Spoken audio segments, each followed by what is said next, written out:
I would want to acknowledge the helpfulness of the bubble charts for us as trustees too, because then we can start to see where our schools are at. If I'm not mistaken, in the past we've seen the mean as a line in bubble charts. I don't know if that's something maybe that staff could do. I say that only because once you put the line in, then suddenly you realize that we as trustees realize, wait a minute, this school, which seems to be doing fairly well, is still below the line. They have some work to do. And I don't know if the same would be said of staff. It just seems that there are ways that we could help to visualize the data that would help staff and trustees to be able to help me out here to raise the accountability of all who are working in our schools. The final data question I have simply relates to the writing scores that I'm seeing in District 2.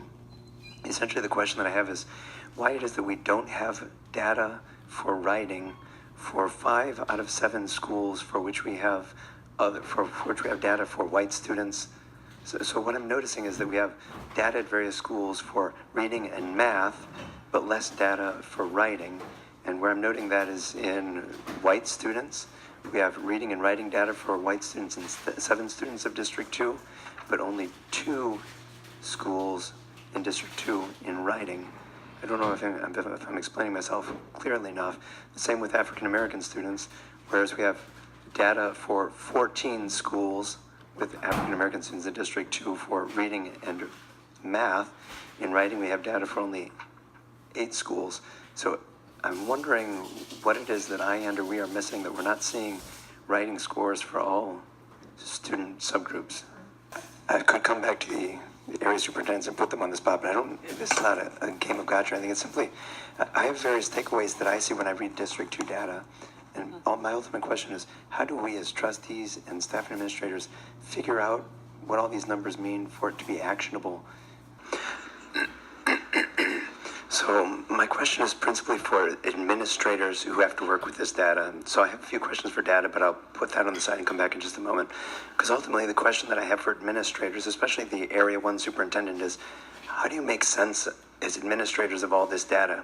We get so many numbers for so many schools in so many different test areas that ultimately the job of administrators, it seems, is to take all this test data and to make it actionable. And I was sensing that on one slide was an attempt to say, this is our plan of action for all elementary schools in reading and math.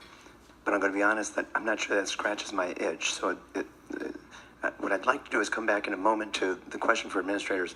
What do y'all help us as trustees to understand? You see the data that we see. What does that mean, especially for particular schools? And the perspective that I bring is with a focus on District 2 schools. I have to trust that other trustees are helping us keep the eye on other single-member districts in the way that I do that in District 2. So I'll come back to administrators in a moment after I ask a few data questions. First data question, I think maybe for the officers just as well as for administrators, and that is there any better way for us as trustees and or as staff and administration to see all the numbers that we get? I think I raised the issue to officers after the last time we got a big amount of data. And essentially, the question for us as trustees with all that we're involved in is how to make sense of so many numbers. I end up doing it myself, but I'm not sure that that's our job to do the color coding and everything that we need to do to be able to try to visualize, to understand what the data are saying to us.